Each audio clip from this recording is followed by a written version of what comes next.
क्या सच में हम ज्ञानवान हैं या फिर सिर्फ और सिर्फ जानकारी से भरे हुए हैं? भगवत गीता में भगवान श्री कृष्ण एक ऐसा सत्य बताते हैं जो हमारी सोच को पूरी तरह से बदल सकता है। श्रीमद् भगवत गीता अध्याय 13 श्लोक 11। अध्यात्म ज्ञान नित्यत्वम तत्व ज्ञानार्थ दर्शनम एतत् ज्ञानमिति प्रोक्तम अज्ञानम यत् अतः अन्यथा। अर्थात आत्मा और परमात्मा के ज्ञान में स्थिर रहना और सत्य को जानने की इच्छा रखना, यही सच्चा ज्ञान है। इसके अलावा जो कुछ भी है वह अज्ञान है। आज हम बहुत कुछ जानते हैं, हमारे पास बहुत सारी डिग्रियां हैं, बहुत सारी जानकारी है और बहुत सारी टेक्नोलॉजी की जानकारी भी है। लेकिन अगर हम यह नहीं जानते कि मैं कौन हूँ, मेरा असली स्वरूप क्या है, मेरा असली रचयिता कौन है, तो श्रीमद् भगवत गीता कहती है कि हम अभी भी अज्ञान में हैं। जैसे एक व्यक्ति दर्पण में खुद को देखता है और सोचता है कि मैं यही शरीर हूँ, और अपने शरीर की खूबसूरती को देखते हुए वो अपने आप को खूबसूरत मान बैठता है। लेकिन जब वह यह समझता है कि यह शरीर तो बदलता रहता है परंतु मैं नहीं बदलता, यहीं से शुरुआत होती है उसके आत्मज्ञान की। यह शरीर एक मोबाइल की तरह है और आत्मा उसका उपभोग करने वाला यूज़र मात्र। जैसे अगर मोबाइल ख़राब हो जाए तो यूज़र ख़त्म नहीं होता, अगर मोबाइल ख़राब हो जाए तो मोबाइल बदल जाता है, परंतु ये यूज़र, उस मोबाइल को उपयोग करने वाला, उसका इस्तेमाल करने वाला वही का वही रहता है।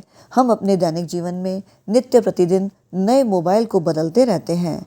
ठीक उसी प्रकार से जब ये शरीर नष्ट हो जाता है तो आत्मा तो वही रहती है। शरीर तो सिर्फ एक कपड़े की तरह है जो आत्मा का वस्त्र है, और आत्मा उस शरीर को नष्ट होने पर दूसरा शरीर धारण करती है। ठीक उसी प्रकार से जैसे मनुष्य नित्य नए वस्त्र धारण करता है। तो फिर आखिर सच्चा ज्ञान क्या है? सच्चा ज्ञान वह नहीं जो हमें दुनिया से जोड़ दे, जो हमें इस संसार से जोड़ दे, बल्कि वह है जो हमें अपने असली स्वरूप से जोड़ दे, हमें अपने असली रचयिता से जोड़ दे, जो हमें आत्मा तक ले जाए। वही ज्ञान सच्चा ज्ञान है। जब तक हम खुद को शरीर मानते रहेंगे हम अज्ञान में रहेंगे, और जिस दिन हमने खुद को आत्मा जान लिया उसी दिन से सच्चा ज्ञान शुरू हो जाएगा।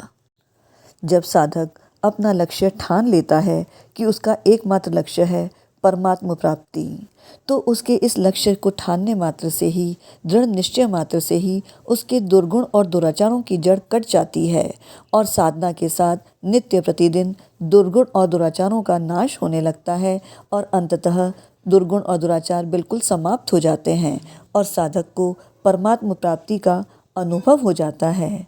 और जब साधक को हर समय, हर स्थिति, हर परिस्थिति में समभाव से हर तरफ परमात्मा का ही दर्शन होने लगता है और यह उसका स्वभाव बन जाता है, तब उसे परमात्म तत्व का अनुभव हो जाता है। इसीलिए मनुष्य को आवश्यकता है सच्चे ज्ञान की, अपने आत्मज्ञान की, अपने आप को जानने की। अगर आप भी सच्चे ज्ञान की इस यात्रा पर चलना चाहते हैं तो यह वीडियो आपके लिए है।